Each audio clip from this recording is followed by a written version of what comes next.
અમરેલીના બગસરામાં મહોરમ પર્વની શાનદાર ઉજવણી કરવામાં આવી છે।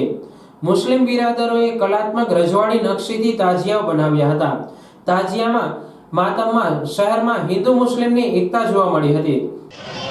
આ 10 દિવસથી આ મહોરમનું માતમ સતત ચાલુ હતું।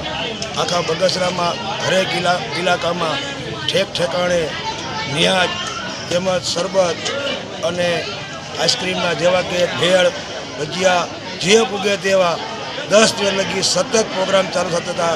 આ 10 દિવસ લગી ઘણા ખરા મુસલમાનોને ઘરે પણ રાંધવાનું પણ નહોતું થતું, કેમ કે નજરો નિયાજ એટલી આવતી હતી। અને આ બગસરામાં આશરે 40 થી 50 તાજિયા અમારે બને છે। અને આ ગઈકાલે નુરાની કમિટી દ્વારા વિજય ચોકમાં અમે એક સ્નેહ મિલનનો કાર્યક્રમ રાખ્યો દર વર્ષની માફક, કે જેમાં બગસરાના તમામ વેપારી હિન્દુ મુસ્લિમ ભાઈઓ સૌ સાથે મળી અને આ મહોરમનો પર્વ અમે ઉજવીએ છીએ।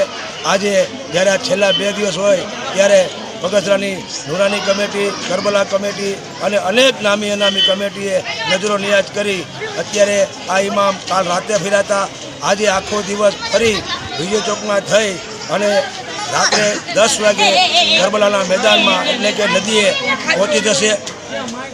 ત્યારબાદ ઈદગાહે કરબલા કમિટી દ્વારા આમ નિયાજ રાખવામાં આવેલ છે, એમાં તમામ મુસ્લિમ બિરાદરો ત્યાં નિયાજ લેશે અને બગસરાનો આ માહોલ એકદમ શાંતિથી અને ભાઈચારાથી ઉજવાવી અને આ મહોરમની કોમી એકતાની બધાય સાથે રહીને ઉજવણી કરી હતી। અને આજે અમારા મહોરમનો છેલ્લો દિવસ હોય આ આશુરામાં મેદાનમાં ભેગા થઈ એકાબીજાને માફામાફી કરીએ અને જે કાંઈ હોય એકાબીજાના મન દુઃખ એ ભૂલી જઈએ અને ઇમામ હુસેનની યાદમાં અમે હંધાઈ દર વર્ષે આ રીતે બગસરાનો કોમી માહોલ બધા એકતાથી ઉજવે છે એવી અમે ઇમામ હુસેન પાસે દુઆ કરીએ છીએ અને ઇમામ હુસેન અમારી દુઆ સાંભળી અને બગસરાનો માહોલ સદાય કાયમ આવો જ રાખે એવી દુઆ હક હુસેન મૌલા હુસેન।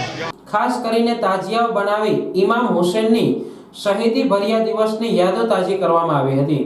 તહેવારોમાં શાંતિમય માહોલ છવાઈ રહે તેના ભાગરૂપે ડીવાયએસપી સોલંકી દ્વારા પૂરતો પોલીસ બંદોબસ્ત ગોઠવવામાં આવ્યો હતો। ગઈકાલથી બગસરા ટાઉન વિસ્તારમાં મહોરમના પાવન પર્વની ચુસ્ત પોલીસ બંદોબસ્તમાં ઉજવણી કરવામાં આવી। તેની સાથે સાથે ભારે વાહનોને ટાઉનની બહારના વિસ્તારમાં ડાયવર્ટ કરવામાં આવેલા હતા। અહીંયા બગસરામાં સમગ્ર સમાજના લોકોએ સમરસતાથી, સ્નેહપૂર્ણ અને શાંતિથી આ પર્વની ઉજવણી કરી છે તથા આની સાથે સાથે અત્યારે તકેદારી બંદોબસ્ત હાલ ચાલુમાં છે।